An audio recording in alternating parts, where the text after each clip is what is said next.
ઘરે આખો બાંધો હતો એટલે ગોપાલભાઈ ભરતભાઈ ભાઈને જે ફરક હતા તમારા મિત્રોને સગા થાય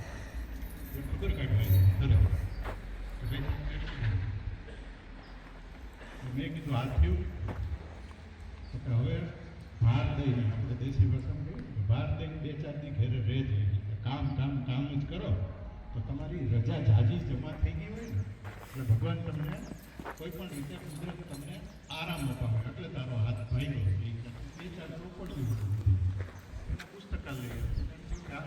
બેઠો કંઈક વાંચ હવે એમાં એક પુસ્તક હતું એનું નામ હતું તમન્ના તમારી માર્ગમાં આ એ બહુ મરાઠીમાં પુસ્તક હતું વિઠ્ઠલ સારંગ કરીને